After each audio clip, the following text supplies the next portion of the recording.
wala divorce. Pero talagang gusto niyang hiwalayin yung kanyang asawa at mag-asawa ng panibago. Kaya siya ay humiwalay sa Roman Catholic Church at nagtayo ng sariling church na kung tawagin ay Anglican Church or Church of England. Ilang tayo para alam nyo yun. Pero itong Anglican Church parang Catholic Church din. Yung kanilang practices. No? Ang kaibahan lang nila, isa ay nag-aasawa ang pari.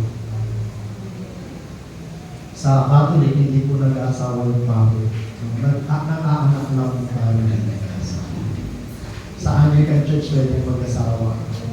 Pero mag naging state religion ng Anglican Church at hindi binigyan ng laya ang mga mananampalataya, especially yung mga evangelical Christians sa kanilang pananampalataya.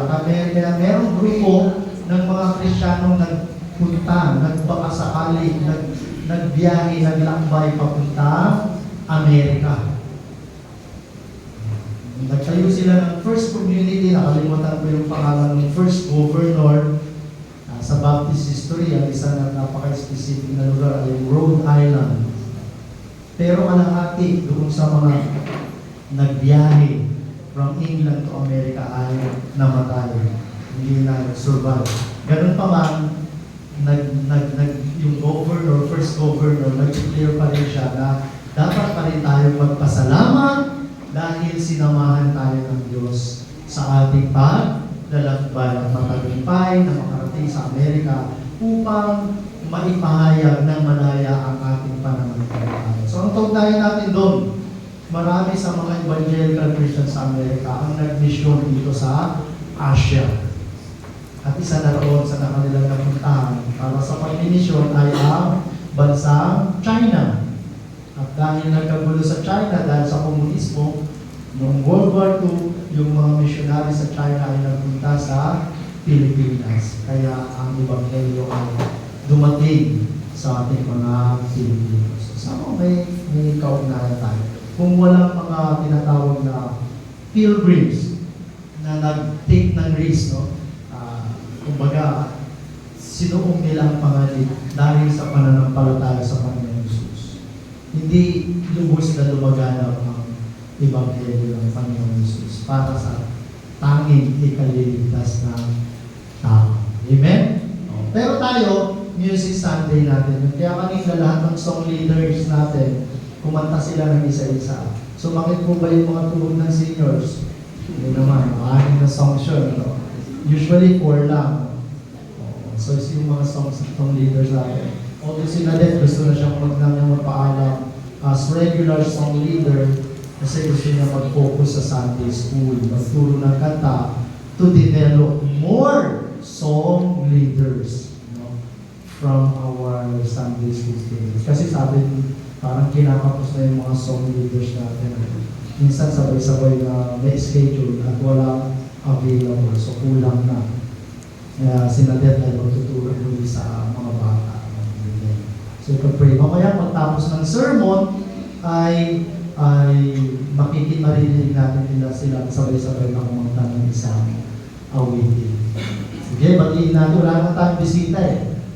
Batiin natin yung ating mga birthday celebrators. Ayan, si Randel. Ano si Randel? Nasaan? Nasa Sunday school? Nasa iyo? Nandiyan dyan? Saan yung tatay ni Randel? Kamukha. Nanay. Sabi ko nga kay Randel, Brad, nung nag-camp, Sunday school camp, no? Nakakatuwa si Randel, nakita niya may ginagawa ako. Nung makita niya may naayos, lumapit kagad siya sa akin. Sabi niya, Pastor, anong gagawin ng may tutulong mo? Alam mo, Brad, sinyali siya ng magiging pastor.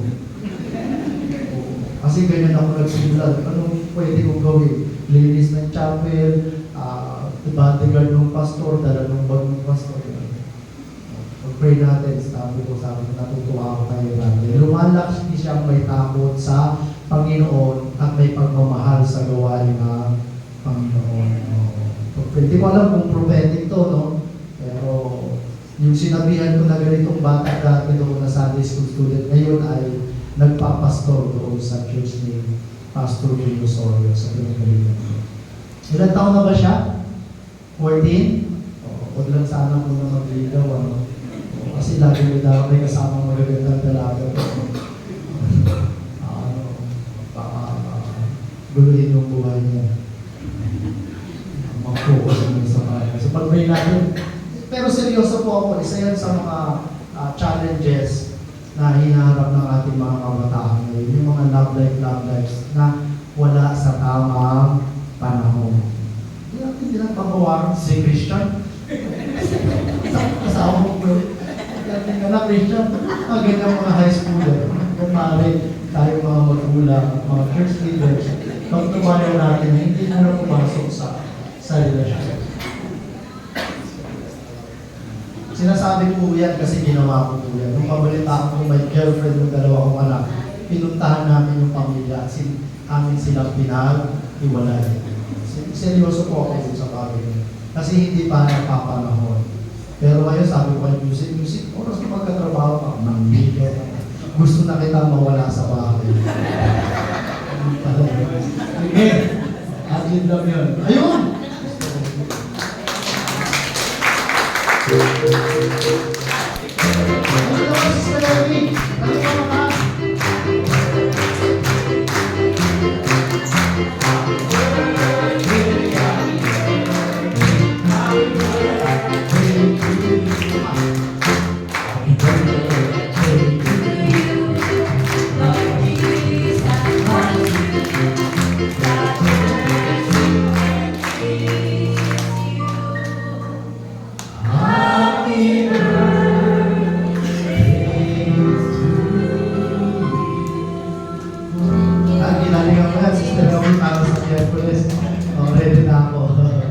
Pero ang totoo, napagpala ang ating mga campers sa kaarawan ni Ate Rene at saka ni Marihil. Siya yung nagpa-lunch ng ating mga campers dito. At kahit hindi kayo iimbitahan ni Ate Rene sa Miyerkules, nais namin makigalak nais nilang makagalak sila pala. Kasi imbitado kami. Nais nilang makigalak sa inyong kaarawan. Antayin nyo na lang kung may PM sa inyo, Sister Rene. Pag wala, makigalak na lang tayo. Ito na lang, Sister Rene.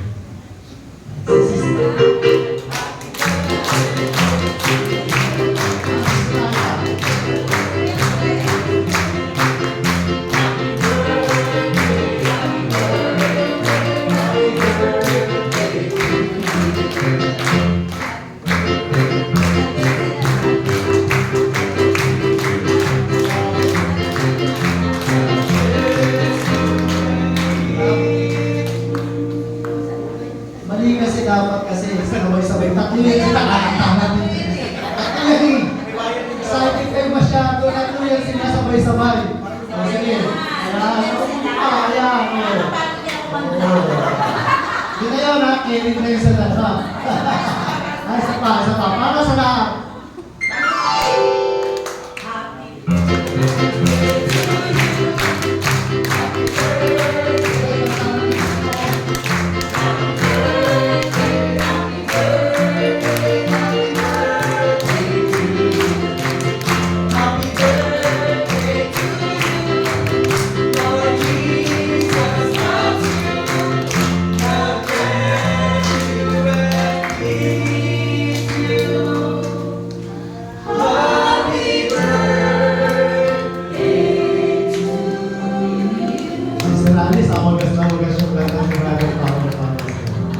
Celebrate nila yung kanilang birthday sa Ladies Fellowship, yung Pajama Fellowship. No? Kahit di nyo ako imbitahin, pupunta ako sa maga para sunduin sila din kasi uwi na kami. Pero may tira pa kayo ng masal, okay lang. So, paalala pala sa Pajama Fellowship, tatanong kung magdadala ba kayo ng kanya-kanyang almusal o magkukontribute na lang at magluluto kayo dito ng almusal. Siguro mga 100 lang naman. Depende. Dinner and breakfast na yun sa 100. Kala ko nag-dinner na kayo. So dito kayo mag-dinner. Mag-dinner ulit. Midnight dinner. Hindi midnight snack. Midnight dinner yun. Kasi pag napa 70, tapos matutulog ba yung matulog? Bakit mo bangunguti kayo na? Anyway, usapan nyo na, update na lang po kayo sa GC. Meron pa ba this week? Ayan, si Brother Arnold din pala. Kasama na kanta din this weekend. Ready, go! One, two, three, go! Happy birthday to you. Happy birthday to you. Happy birthday, happy birthday, happy birthday to you. Happy birthday to you. Lord Jesus loves you. God bless you and keep you. Happy birthday to you.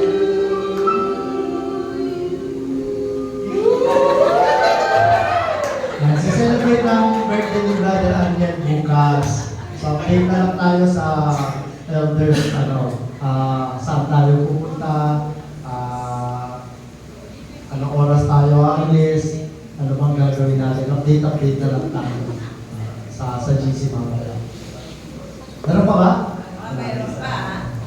Okay, sige. Tawagin na natin yung speaker natin kasi 6 pages daw yung kanyang manuscript.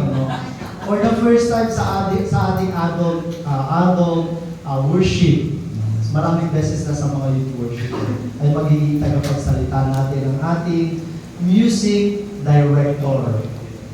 And today, as agreed by the leaders, will be promoted as music pastor.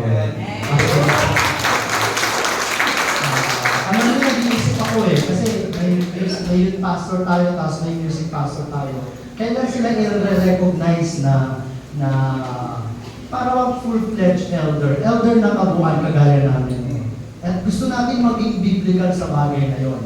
Base sa aking kaalaman, nang italaga ni Apostle Paul si Timothy as elder ng church, nasa 30s siya. Nasa age na, nasa line of 3. So ipag-pray natin itong dalawa nating mga parang nasa youth age pa sila young people, young professional, na talagang patnubayan sila ng Panginoon. Na ma-reach nila yung age na 30, that they will maintain yung kanilang moral, integrity, spirituality, spiritual leadership. At dadating yung panahon, ma-recognize sila. Siguro yung panahon yan kasi nasa 20, si Micah ay nasa 28, at yung speaker natin ngayon ay nasa 27. Tama ba ako? 27, 26 pa lang. Oo. Yung bang parang, testing period, talagang malagpasan nila yun. Talagang dadating yung panahon ay magiging isa sila. Parang sila yung next generation ng ating mga elders. Pag-pray po natin, matagal na kasama, dito na lumaki. Obviously, literally lumaki. Si Pastor Bon. Bon ang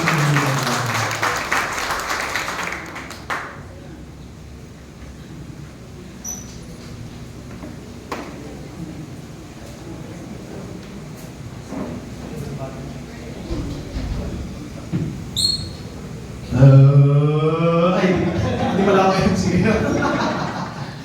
Ayan, pinagpalang umaga po sa ating lahat. Salamat po sa Panginoon unang-una sa pagkakataon na dito na naman ako, nakikita kayo, napakarami. Salamat ako dahil unang-una, June pa lang, binigay na itong topic at hanggang kanina ay tinatapos ko. Ayan. Pero salamat sa Panginoon dahil grabe ang biyaya, grabe ang mercy, yung grace ng Panginoon sa bawat isa sa atin. And I believe na kayo rin po ay tunay na pinagpala sa umagang ito. Ayan. Help me, Lord. Kaya magkala, nanginginig din ako. Ayan. So, sige po. Una sa lahat, bukod sa Panginoon, ako yung nagpapasalamat sa katulad sabi ko kanina, na-direct yung aking sermon. Actually, ilang beses ko itong pinag-pray, ilang beses ko itong pinag-isipan kung ano yung aking magiging topic. Salamat sa Bible verse of the day nitong nakaraan. Na-confirm, lumabas yung Bible verse na aking gustong i-share sa inyo for today. And si Pastor Robert din, kinausap din ako nung Friday mabas, no? Na si David Jeremiah daw ay, yun din yung topic, so thank you Lord. Ayan. Nagpapasalamat din ako sa ating worship team. Palakpakan natin ang Panginoon sa kanilang mga buhay. Worship team, alam niyo yung pagod. Alam niyo yung nasa work ka, habol ka sa schedule. No? Na 7:30 ang ating practice. 8 tayo makapagsimula. Devotion pa lang yun. Okay? At habol tayo sa hanggang makain natin. Salamat sa inyong paglilingkod sa Panginoon. Salamat din po sa ating mga ito lang kasi no Friday ay Saturday. Friday. 'Yon, no. Salamat din sa Sunday school natin, no, kasi sabi nga ni Pastor kanina, sila ay nagte-train din ng worship leaders. So kumakanta rin po sila, no. Sila din ay nagmi-minister sa mga bata to sing of songs. And of course, teaching the Word of God. Ganun din po, nagpapasalamat kami. Para kung ano, no? Nagpapasalamat sa mga politiko. Sorry. Ayan. Nagpapasalamat din po ang buong worship team sa ating cooking ministry. Palakpakan natin ang Panginoon sa ating sa kanilang buhay. Ayan. Salamat dahil hindi na kami piniligo. Kami po ay nabubusog, nare-replenish yung aming mga lakas. Every time po kami ay nakakain ng inyong mga luto. So, thank you po. Looking for more, no? Waiting for more. Sige po. So, okay, so diretso na po natin, ano? Ang ating topic po for today ay pinangalanan ko sa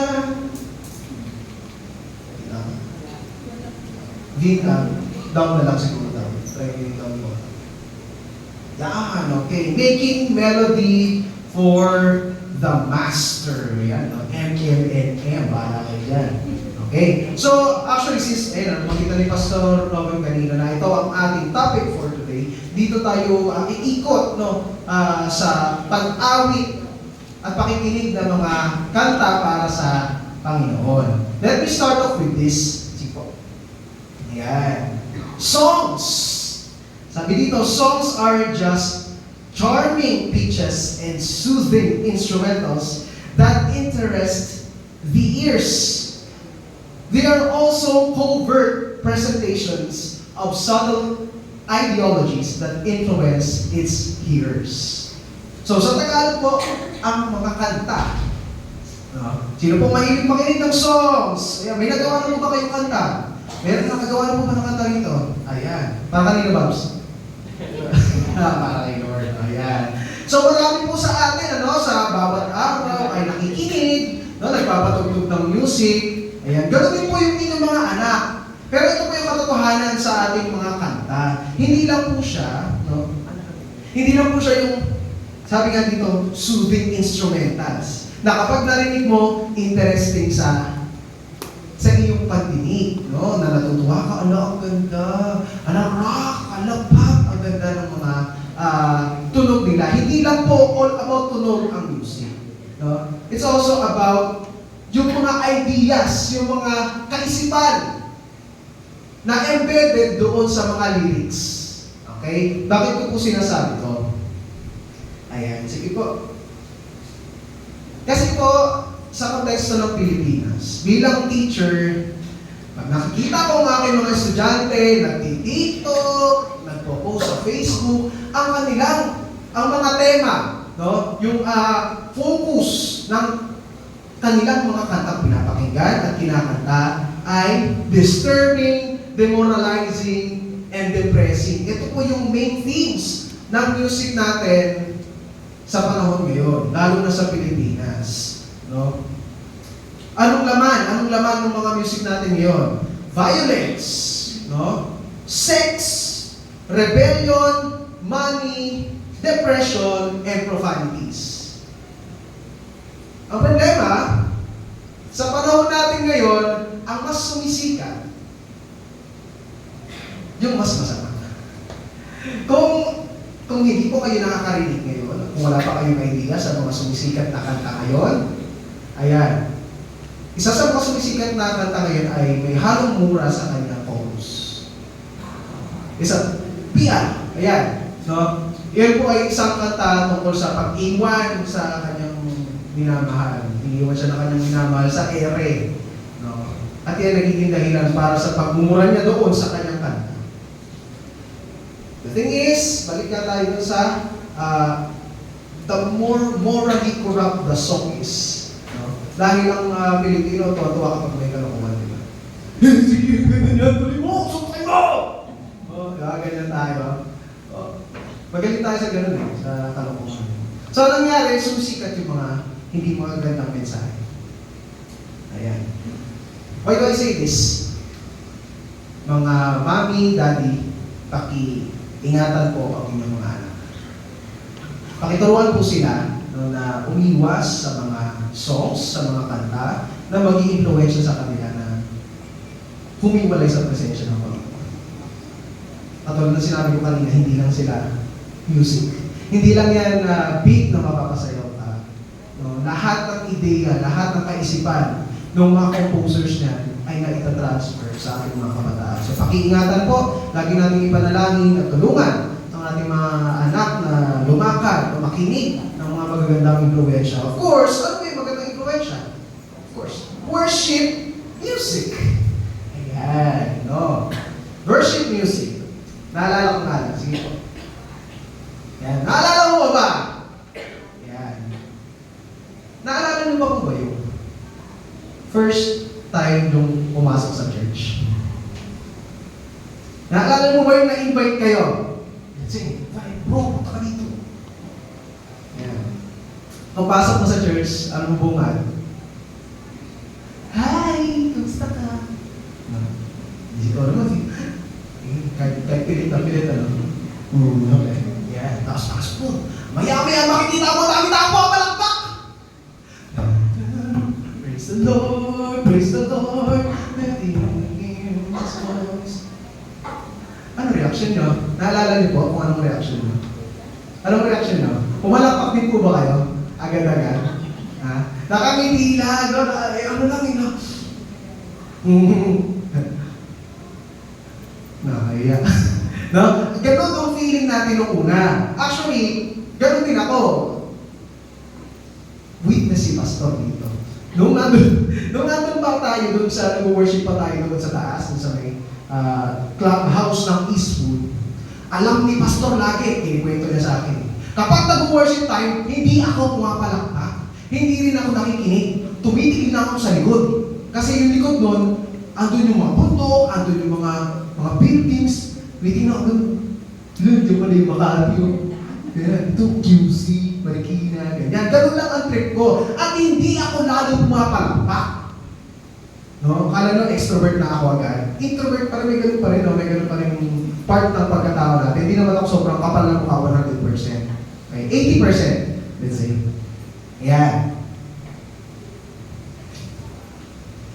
Sabi ng puso ko, no? Kapag nagpapalakpakan sila.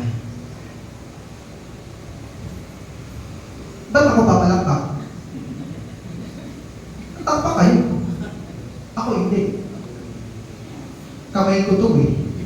No? Nare-reveal yung pride. Na-reveal yung pride no, sa akin habang binabalikan ko ito. Bakit di papalakpak? No? Kasi nakakahiya na parang gumanong-ganong ka, no? Dahil hindi ka pa mananampalataya. Pero noong tayo ay nahubog na, nakilala na natin kung gaano kabuti yung Panginoon sa atin. Siyempre, of course, nagbago yan. No? Ayan. Bakit nga ba ulit nakakahiya? Kasi actually, alam naman natin na ito yung isa sa mga malupit na pangkasal sa atin ng mga unbelievers. Alam niyo hindi ba, yung alive, alive, alive forevermore. Ayun na naman si alive. Diba? Ayun na naman si pastor. No? So kapag nakita nila na ikaw ay pumapalakpak, automatically, aasarin ka din. Pero bakit nga ba sila nang-aasar? Bakit nga po kaya sila nang-aasar?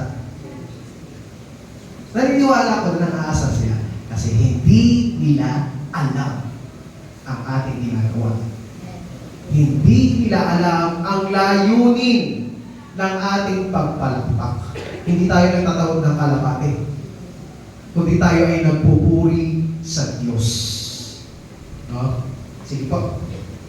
But we, the children of God, know what it means to speak and sing the greatness of God because we have seen and tasted His goodness. Amen ba? Ayan ba ang dahilan ng ating pagpalakpak? Dahil naranasan mo si Lord.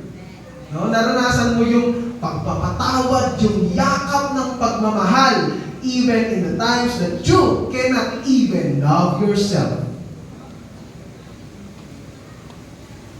At dahil malaga ang pag-awit sa Panginoon, hindi ito dapat ginagawa ng basta-basta. Ayan. Ito.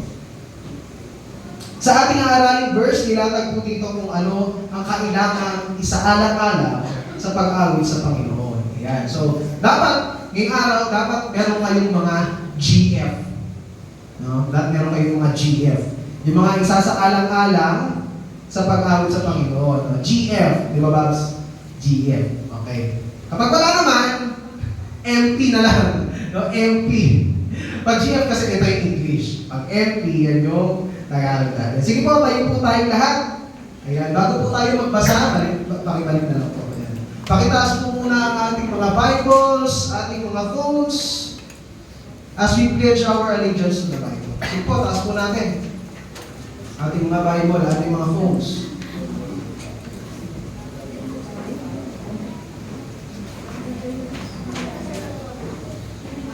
Sige po, itaas po natin ito. Ialay natin sa Panginoon ang araw na ito. Sige po, sabay-sabay natin banggitin. 1, 2, 3, go! I pledge allegiance to the Bible, God's holy word. I will make it a lamp unto my feet and a light unto my path. And will hide its words in my heart so I might not sin against God. Amen. Basahin po natin ang salita ng Diyos. Colossians 3:16. Let the word of Christ richly dwell within you, with all wisdom, teaching and admonishing one another with psalms, hymns, and spiritual songs, singing with thankfulness in your hearts to God. Pakibasa po ang Tagalog.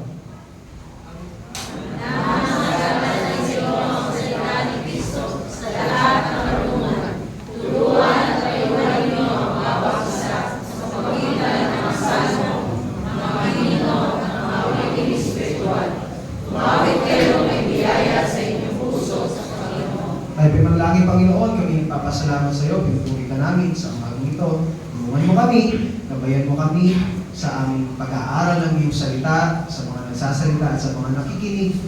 Tulungan mo kami, ikaw, Panginoon, ang maging source ng aming karunungan at hindi yung aming sariling kakayahan, Panginoon. Sa iyo kami umaasa, sa oras na ito po kami nilang sa pangalan ni Jesus. Amen. Sige po, nakakamuna po tayo. Again, ang ating objective for today is malaman kung ano yung mga kailangan mong i-consider kapag tayo ay aawit, kapag tayo pipili, no, ng papakinggan natin mga awiting makalangin. Ayan, sige po, simulan natin sa una. Ayan, sige po, what should be considered in the singing of worship songs? First, GF. Godly foundation or makadiyos na pundasyon. Ito po ang ating part. Ayan, let the word of Christ richly dwell within you. Ayan. Quick background po. Bigyan natin ng background ng yung Colossians. Ayan, nakikita nyo. The church of Colossae was under attack from false teachers who were denigrating the deity of Jesus. Ito daw church ng Colossae ay under attack ng mga false teacher. Okay? Anong ginagawa nila sa kanilang false teaching? Binababa nila yung pagka-Diyos ni Jesus. They were teaching that He was not actually God. Okay? Hindi daw Diyos si Jesus base sa kanila. Paul then addressed these foundational doctrine issues head-on, even while in his prison cell. Sabi ni Jack Swinton, favorite na ni Pastor David Bacas. Ayan. So, actually, itong pagsulat niya sa Colosas, ito yung kanyang first, no? Ito ang kanyang first na imprisonment base sa history. No? Sabi ng mga scholars, ito ay ang kanyang letter na sinulat sa una niyang pagkakulong. Pero balik tayo, yun ang topic niya. Ito ang pinaka-focus niya. Merong mga false teachers na nagsasabing hindi Diyos si Jesus. Sounds familiar? Sounds familiar? Merong mga false teachers na hindi nagsasabi na hindi Diyos si Jesus. Ibig sabihin, mas mababa siya sa Diyos. It's either propeta, tao lang, small God, no? Maliit na Diyos, o ano pa. No? Na magsasabi, mag-denigrate, madidiminish yung pagka-Diyos ni Jesus. Sounds familiar? Yes. So, ito ay ilabanan po ni Paul. At dapat labanan din po natin lahat. Sa tamang paraan po ano? Okay. Yes, ito.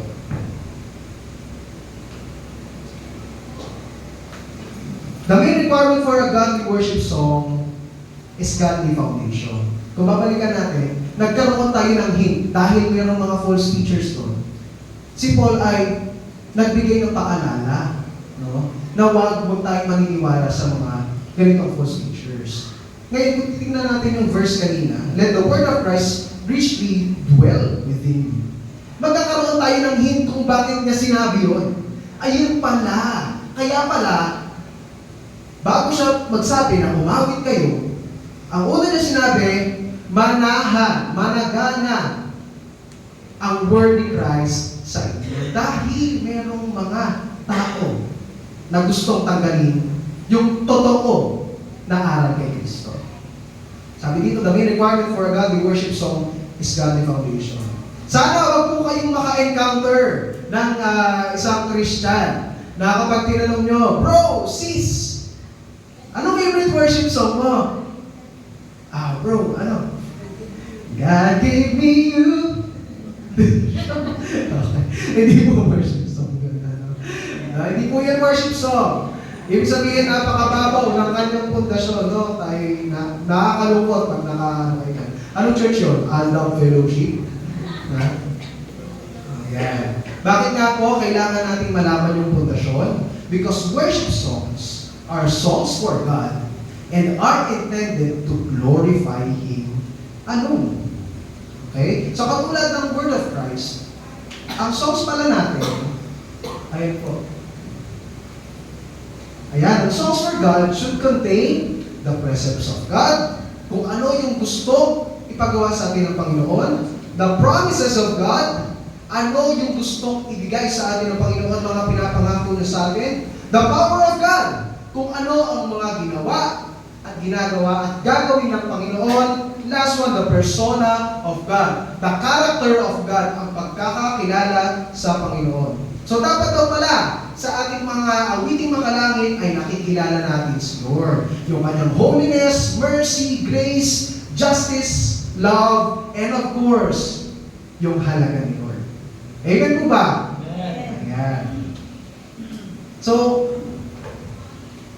remember po, no? If we open our hearts, doon sa ating, binasa kanina yung apat, no? Pag inopen natin yung ating puso, and we let the Holy Spirit communicate these truths, pwede kasing alam mo eh. Pwede alam mo yung kanta eh. Diba?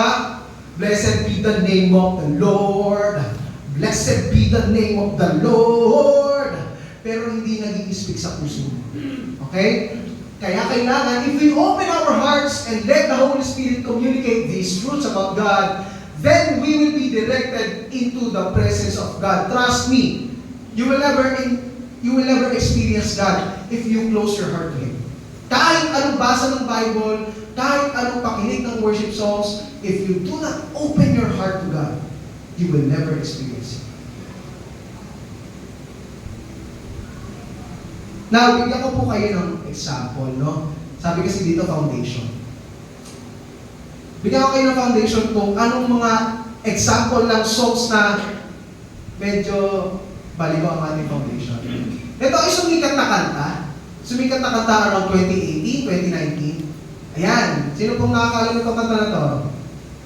Ayan. Reckless Love. Actually, ako ay nagpapasalamat, buong taos-pusong pasasalamat kay Kuya Pao.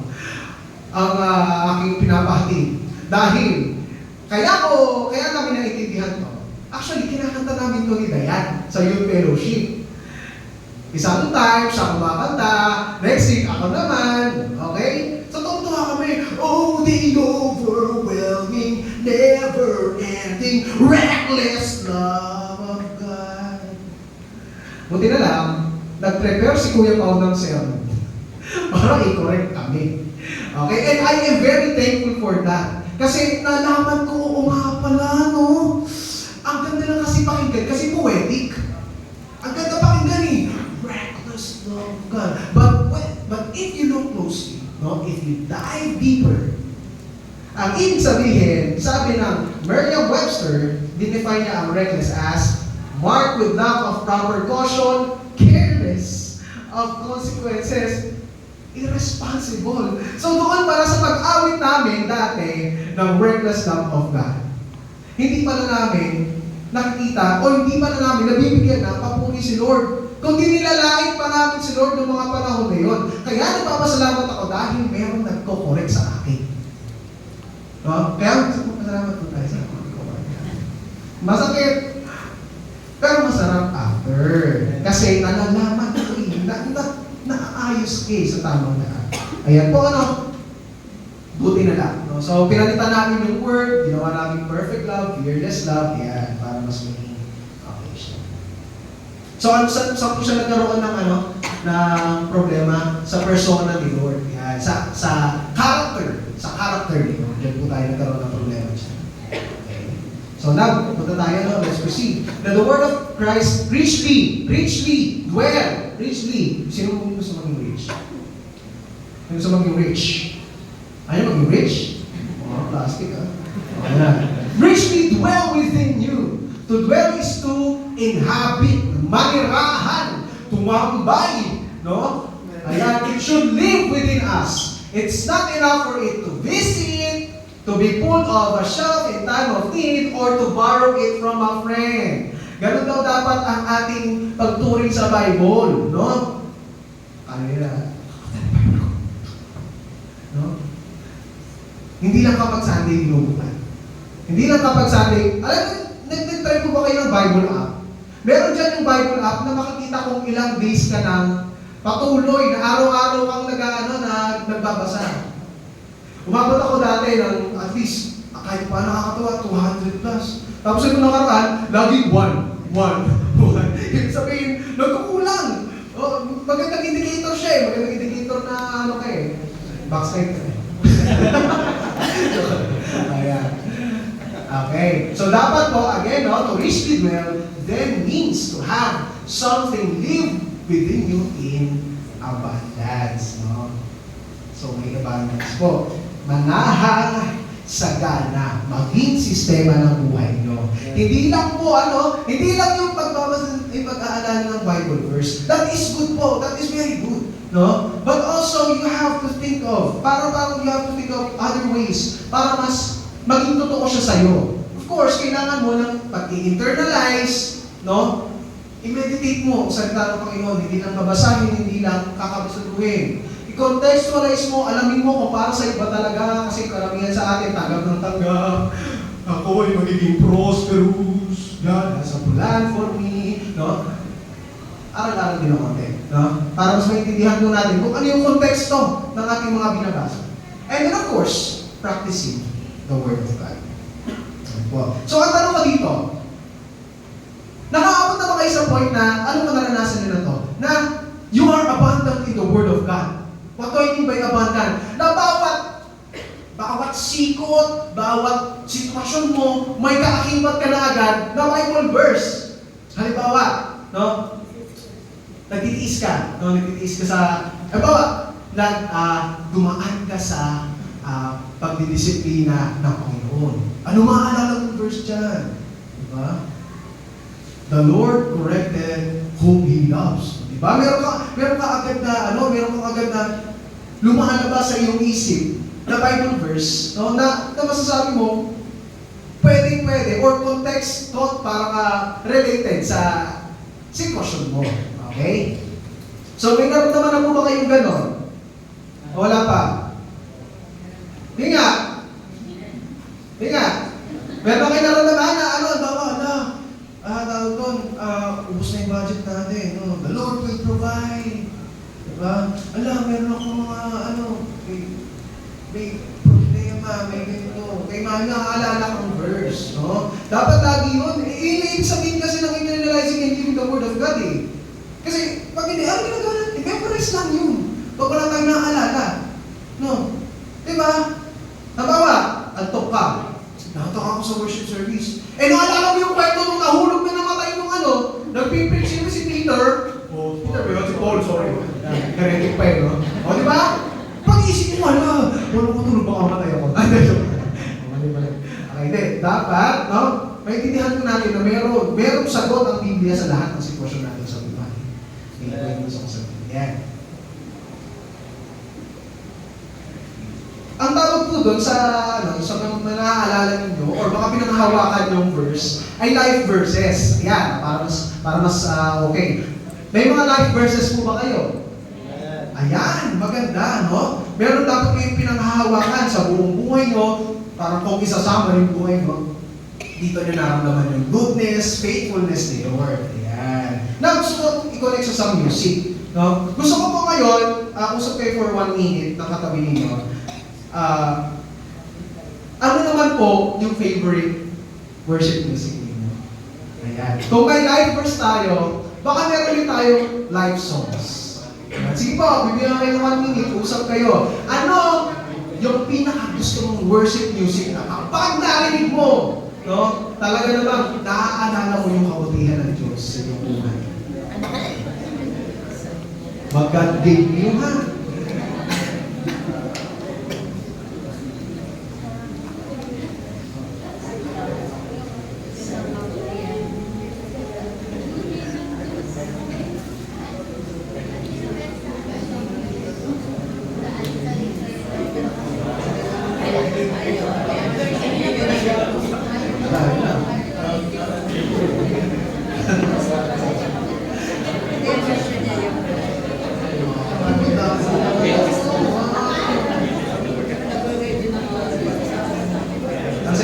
Father Abraham.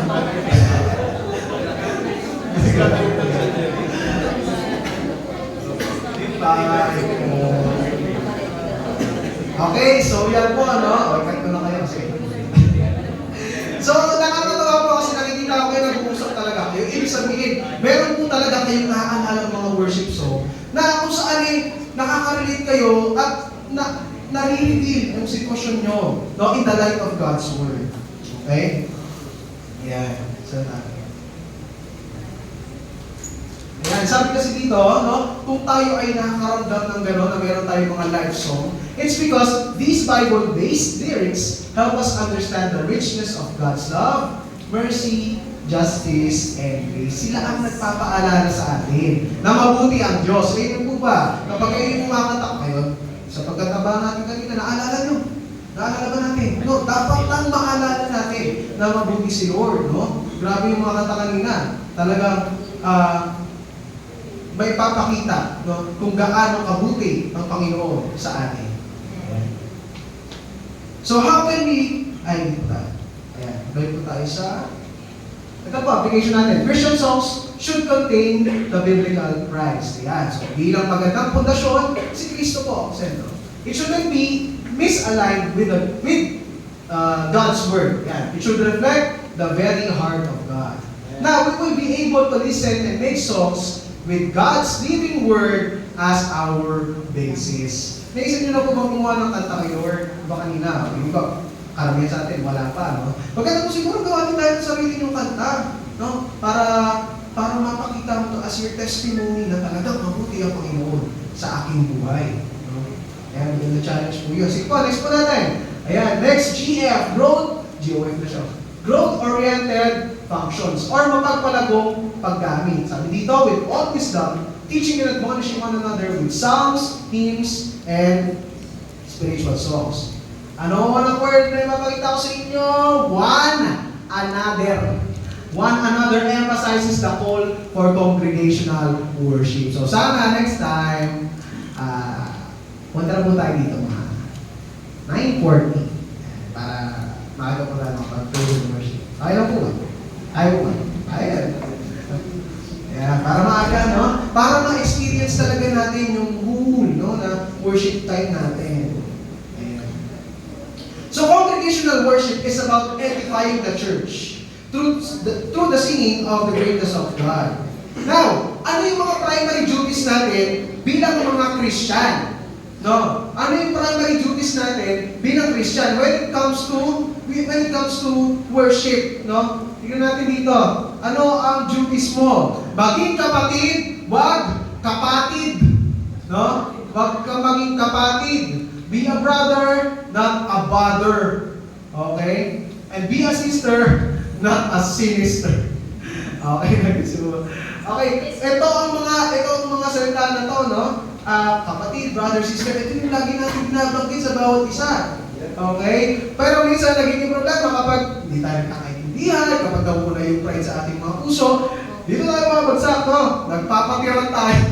Pero po ba? No? Sana wag manahan o wag maghari sa puso natin mga ganito. Huwag tayo maging bother, no? Huwag natin pahirapan ng ating mga kapatid. Ayan. Bagkus, maging magandang tulong tayo sa bawat isa. Maging support system tayo sa bawat isa. Ayan. So dapat, meron tayong magpapaalalahanan, palakasan, at pagpapatagin. Ayan. Actually, kung titignan nyo to, si Pliny the Younger, no? Ayan, i-share ko lang sa inyo. Si Pliny the Younger ay isang governor sa Bithynia. No? Yung Bithynia ay, sa Asia Minor po galing yan, no? Which is Turkey.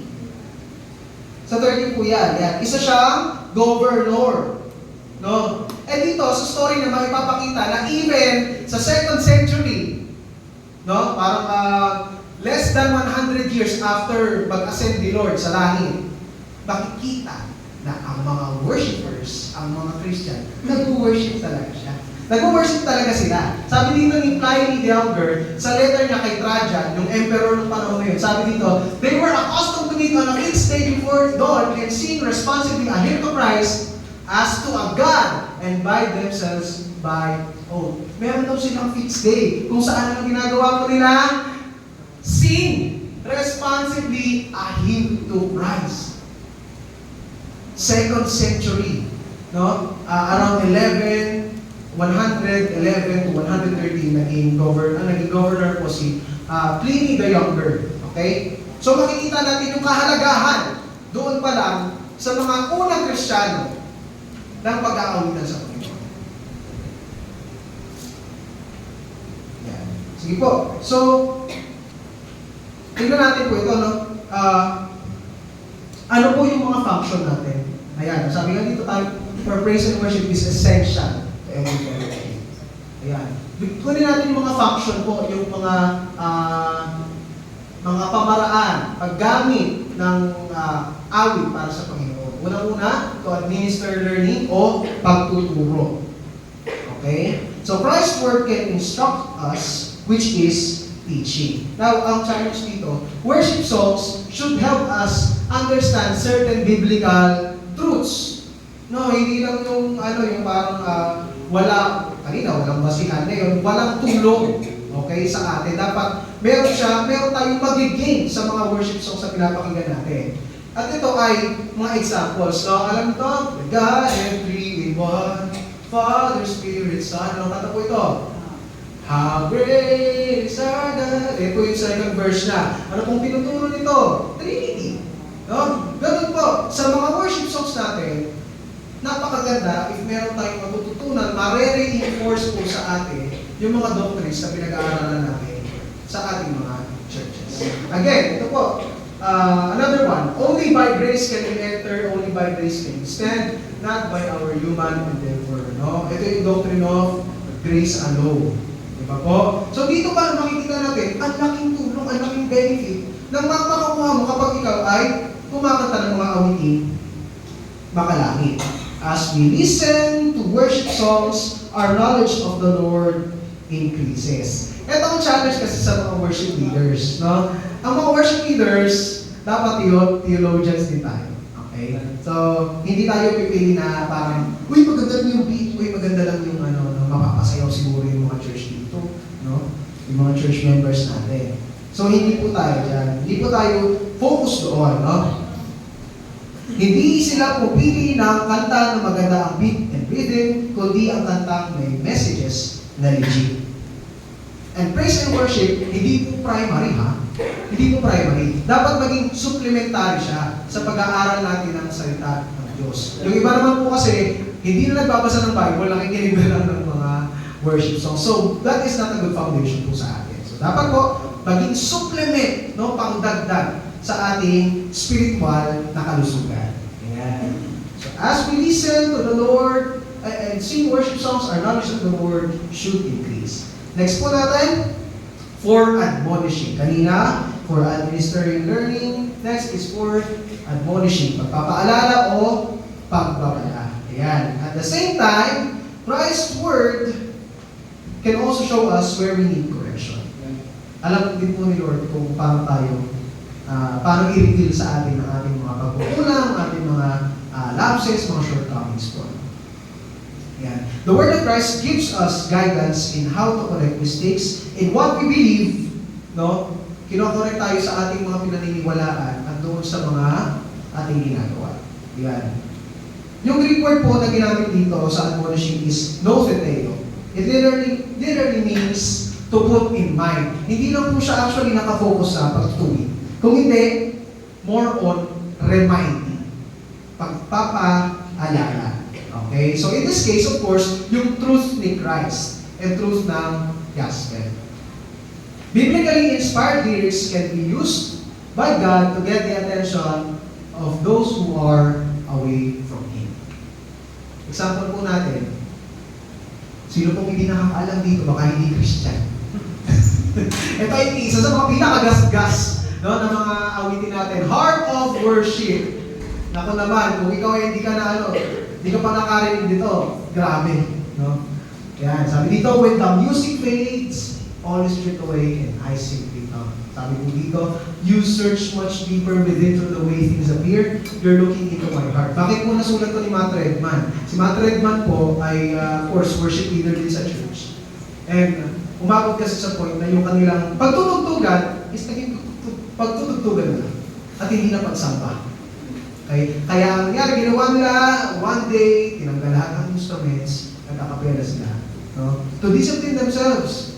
To remind themselves na hindi tayo musician.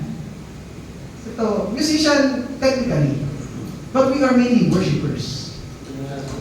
No? Hindi po tayo, hindi natin identity, primary identity, o pianista ko. Pianista ako. No? Hindi, tayo po ay mga worshipers o sumasamba sa Panginoon. Ayan. Bakit nga ba kailangan nating paalalahanan? Bakit nga ba? Bakit kailangan paalalahanan ng Kristiyano? Bakit? Kasi Kristiyano dalas limot. Kristiyano dalas limot. No? Pagpepere lang, pagpera simot. Diba? Pagsagana, sige, libot! Libot, libot! Ubus na ulit. Tights. Piti-pitot. Diba? Okay. Actually, this is true. No? Hindi lang po sa pera. Sa iba't ibang parte ng buhay natin, we often forget that. We often forget that. Kaya minsan actually, nakakaiyak yung mga worship songs kasi bibigyan ka ng point of view. Nasaan ka na? No? Lord, nalayo ko na pala. Babalikan mo yung mga kanta na nagbibigay sa iyo ng kalakasan. No? Maalala mo yung sitwasyon mo. Akala mo, porque may church ka, okay? Porque may ministry ka, okay ka. No. The worship song will reveal kung anong katayuan natin kay Lord. At yun talaga yung part na, of course, nakakatawa, no, na maibabalik ka niyo, paalala na minamahal ka niya. Na even yung mga kanta na pinapakinggan niyo ay magiging dahilan, magagamit ni Lord para bumalik ka sa Kanya. Ayan. So, bigyan po natin ng mga types of worship songs. Ayan. Ito po yung mga klase ng songs natin. Psalms, hymns, and spiritual songs. Una, Psalms. Lang natin. Ayan. Psalms ay accredited kay David usually, di ba? Pero marami po silang nagsulat doon. The Hebrew title for the book of Psalms is Tehillim, or hindi ko alam kung anong pinaka-pronunciation. Meaning, songs of praise. Okay? Pag sinabi po natin Psalms, ano po? Direktang inspirasyon kay God. Ibig sabihin, galing po sa Bible. Okay? Actually, kung titignan nyo, even when the psalmist, even yung mga kahit na yung mga nagsusulat doon, ay may iba-iba silang emosyon. Hindi lang puro praise yung Psalms na nakikita niyo po ba? Hindi naman po puro pasasalamat kay Lord. Yung iba doon, iyak. Iba doon, parang talagang ang bigat ng pakiramdam, no? Makikita kung gaano kabigat yung pakiramdam nung nagsusulat doon, no? Ayan, pero ang nakakatawa kasi sa Psalms, nag-record siya eh, babalik siya eh. Kahit makikita mo ito, ang bigat ng pakiramdam ko, ganito ang sitwasyon ko. Pero, I will hope in the Lord. Ganon lagi ang Psalms, no? Ganon lagi ang uuwian ng Psalms. Nababalik ka sa presence ni Lord, nababalik ka in putting your hope in the Lord. O, ayan. Ano po yung mga examples natin ng mga Psalms? Ayan. Bawa, alam niyo po ba kung saan ang galing yung kanta na God is the strength of my heart? You don't know it? God is the strength of my heart. O, saan Psalms po yun? Ayan, Psalms 73:26. Ayan po, no? Eh yung ano, bless the Lord, oh my soul. O yan, sa Psalms, yan, 100 po. Ayan, tapos, ayun po, no? So, ayun po yung mga Psalms. Of course, meron din naman pong mga kanta na hindi po sa Psalms kinuha, pero sa ibang books ng Bible, and we can still consider that as Psalms. Kasi nga, direct influence po ni Lord ang ginamit tungkol sa paggawa ng kanta. Katulad ng ano? The steadfast love of the Lord never ceases. Saan po yun? Sa Lamentations po. Yun, sa Lamentations po natin nakuha yun. So we can still consider that as Psalms. Okay? So ito rin po. Important din po na maipakita natin yung na isa pang translation ng word na Psalm is mizmor. Ayan. Ang ibig sabihin po nito, plucking ng instruments. So it is significant that musical instruments are gifts from God. Ang mga instrumento na ito ay God. Si Lord po, ano? Si Lord po ang nagbigay sa atin ito. Kasi merong ibang tao or denominations na nagsasabi, hala! May sa demonyo yan! Bakit kayo may ganyan? Alam po kami mga ganon? No? Na may nagsasabi, pag-drums kayo. Ang ingay-ingay, parang may nagpapagod ng demonyo.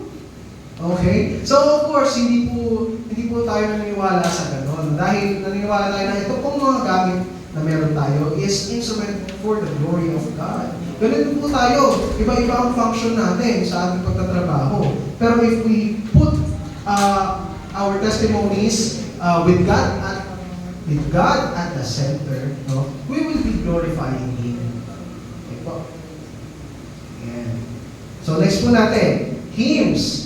Sing hymns is to sing songs of praise. Sabi po dito, ang meaning ng word na hymnos, no, is to celebrate. Ano po pinag-aiba niya? Not direct inspiration, but aligned to the word. Okay? Pero hindi naman ibig sabihin na hindi talaga gumagamit sila ng word of God. Karamihan ng mga magagandang hymns is meron pong nakalagay, no, ng mga word of God. But not the whole song. Ayan. So, ayan po. So, makikita po natin actually yung hymns. Yung hymns po ay na-mention na rin po sa Bible. No? Even si Jesus po ay kumanta ng hymns. Makikita po natin dito sa Matthew 26:30. Mga example po ng hymns natin na mga sobrang ganda. Great is thy faithfulness. No? Yan, Amazing Grace. Lahat po. Napakaraming mga rich, no? Rich pa rin sa doctrine, rich pa rin sa truth of God na mga hymns. Next po, spiritual songs. More general po ito, no? Ayan, ang mga purpose nito, spiritual song might express the joy of one's salvation, reveal the grace of Christ, and exalt the greatness and power of Christ. Ayan. Pero ito po, no, sa lahat ng tatlong ito, ang pinaka-kailangan natin maging critical is, ayan, maging critical tayo dito sa last. Kasi, ito pong mga spiritual songs, tayo po dito, in listening to spiritual songs, they are very prone to error. Bakit po sila prone to error sa mga kamalian? Kasi po, actually, sa panahon natin ngayon, yung mga spiritual songs po, more on emotion. Ayan, emotion over devotion. Okay? I'm not saying na hindi mahalaga ang emotion. Mahalaga po ang emotion, hindi sa ating Lord. But kapag nauna, kapag naging primary, no, ang reason natin yung emotion, medyo doon tayo nalilihis po sa word of Lord, no? And most experience are more emotional than doctrinal. Ayun po. So, example, ayan. Paano po natin mapatunayan yun? Alam niyo yung kantang To the Ends of the Earth? Jesus, I believe in you, and I would go to the ends of the earth. Wow! Ends of the earth? Parang gali nun, parang yung si Peter, na sinabi kay Lord, Lord, hindi kita kaya akong mamatay over my dead body. No? It doesn't hold water. No? Wala, parang yakabang lang yan, no? Kanta ako sa buong mundo, ay preach kita. Parang palitan natin ito din sa prayer. Jesus, I believe in you, and I would go to eat our face one, to block for that one. No? Nakakalibot na ba tayo para mag-share ng gospel? Di ba? So, ayun po yung sabihin kapag emotion ang inuuna kaysa devotion. No? But nevertheless, napakagandang gamitin pa rin po ng ating mga spiritual songs. Ayan, application, Christian songs should contain the dito na lang po. Ayan. Let us make good use of different functions and type of worship songs as encouragement for our brothers and sisters in Christ. Katulad lang din po ito ng pagpili ng mga sermon ng ating mga pastor at pagpili natin ng mga devotional. Dapat po, alamin din natin kung ano ang pangangailangan ng ating mga kapatid sa pagpili ng mga kanta papakinggan natin. Ayan, sige po. Next po natin is grateful feelings. Ayan, last GF. Or mapagpasalamat na pakiramdam. Sabi dito, sing with thankfulness in your hearts to God. Ayan. Actually, hindi naman po yung parang thankfulness ang focus niyan. Ang ibig sabihin po kasi yung root word po na ginamit dito, charis. Charis po yung ginamit na word dito sa thankfulness. Na ang meaning is grace. Okay? Or favor. Ayan po. So, ibig sabihin, hindi lang po thankfulness, kundi i-attribute mo po yung lahat ng sinasabi mo kay Lord every time you give praise. Ayan. Ang tanong po, ayan. Ang tanong po sa atin, we may have come to the point of singing, but have we come to the point of worshiping? May mga times po na even nakikinig tayo or kumakanta tayo dito, meron po tayo ibang iniisip. Diba? Nawawala ang ating mga focus. Okay? Hindi tayo maabot sa point na na-worship po talaga natin si Lord. Ayan po. No? At tanong nito, kamusta yung heart mo before, during, and after the praise and worship time? May nagbago po ba? May nagbabago po ba? No? Ayan. Naging totoo ba yung lyrics sa'yo? Masasabi mo bang napalakas ka, na-bless ka ba doon sa pinapakinggan mo at kinakanta mo? If yes, of course, praise God. But if not, it's because one of the hardest hindrances to heartful worship is the deceitfulness of the heart. Pag iba po yung motive natin, pag pupunta tayo dito sa church. Pag material blessings, pag recognition, pag opportunity, hindi lalapit, kundi lalayo yung puso natin kay Lord. Ito nga yung tatlo na yun sabi dito, material blessings, recognition, opportunity. Sabi di ba madalas natin, bonus na lang yun. Di ba, bonus na lang yun Basta nag-worship ka kay Lord, bonus na lang pag Bless ka materially, financially, ganyan, no? Bonus, pag-recognition, pag-recognize ng mga tao, pag-opportunity, bonus, di ba?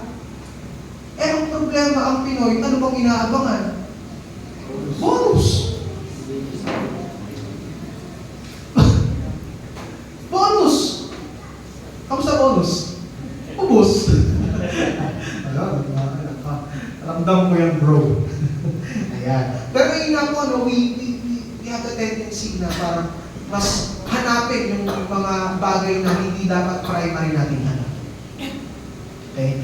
That's why it's important for us to prepare our hearts beforehand.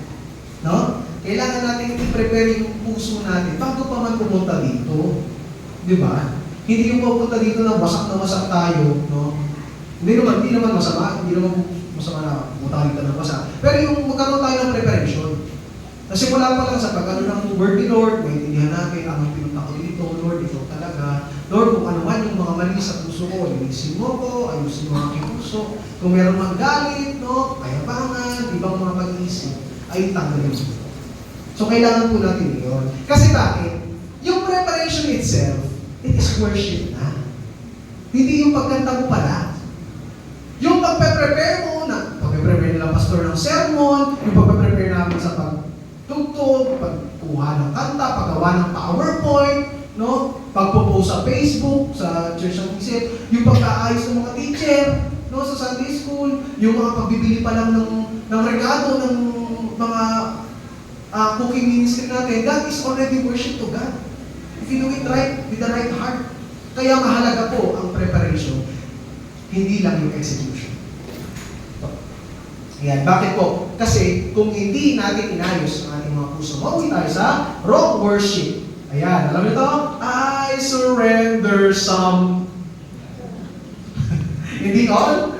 I could sing of your love on Sundays. No? How great is this song?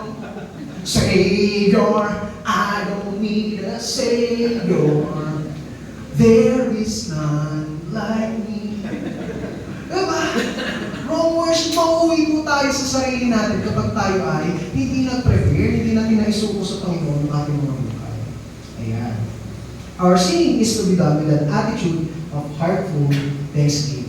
Kapag nakita natin kung paano, kung naalala niyo si Isaiah nung humarap siya sa throne room ni Lord, kung paano niya sinabi, Lord, wasak ako.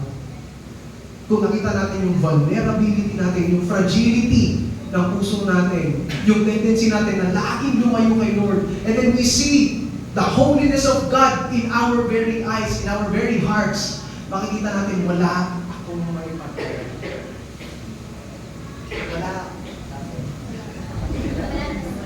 Wala ka ulit. Wala talaga. Well, ayun, yes, meron. Wala akong maibag gaya ba sa Panginoon. Ayan. So, it's not dismissing the hurt po, ano? Kapag ikaw ay nag-worship with thankfulness, hindi tinatanggal yung sakit. Hindi mo tinatanggal yung bigat na nararamdaman mo. Diba? Kaya kasi sinabi ni Lord, come to me, all you who are weary and heavy laden. No? Even that is meant for evangelism. Pero the thing na si Lord na comfort natin, talagang we can be honest towards God sa ating nararamdaman. Na may thankfulness pa rin. We give thanks to the Lord despite our circumstances. Because we know that peace, comfort, and satisfaction can only be found in Him. Amen po ba? Na yung lahat ng iyak ng puso, lahat ng lungkot, lahat ng sigalot na nararamdaman mo, kapag naibigay mo sa Panginoon, may satisfaction, comfort, and peace. At iyon ay nagiging dahilan para mas magtiwala pa tayo sa Panginoon. He knows the answer, no? And we thank Him because we'll stop trying to wander around our life and try to do things on our own way. No? Kapag nakikinig tayo sa worship songs and we sing with thankfulness in our hearts, matatanggal na yung mga iniisip natin na kaya natin gawin. But we will just focus on the mercy, the grace of God. We should focus from our problems, sins, circumstances, to acknowledging God as our everything, admiring Him and His works. So for our application, music finds its highest purpose when used as a tool to extol the greatness of God, and when the singer sings truly from the heart, full of gratitude and adoration for Him. So for conclusion po, worship singing is both important in personal and congregational spiritual health. We can seize the benefit with the right foundation, right functions, and right feelings. Worship music can help us see clearly our wonderful and merciful Savior. Amen. Tayo po manalangin, Panginoon, kami papasalamat sa iyo sa pagpapaalala sa amin na kami ay mag-lean sa iyong salita at kami ay umawi, Panginoon, kami ay magalak, kami pagkakataon kami, Panginoon, na umawit at bumigay ng pasasalamat sa iyo sa pamamagitan ng praise and worship time. Tulungan mo kami na ito ay maggamit, Panginoon, para sa aming kalakasan at makapagpalakas kami ng aming mga kapatid. Kung kami ay nanghihina, Panginoon, nawa, makasumpo kami ng kalakasan. Kung kami ay may mga ginagawa, Lord, ipaalala mo sa amin, bukod sa aming pagbabasa, sa pakikinig ng iyong salita, sa mga kantang ito, may ipaalala mo, Panginoon, kung saan kami natutunan. Lord, salamat dahil ikaw ang may akda, Panginoon, ng musika. Nawa, sa aming mga puso, ikaw ang maging sentro ng bawat awit. Ikaw ang aming maging musika. Salamat po, at po ang dalangin sa Panginoon Jesus. Amen. Sorry, David, po. Okay, sige po. So, meron po pala, sorry. Ayan, ha. Medyo, sige po, meron pong ipe-prepare ang ating mga worship team na isang awitin.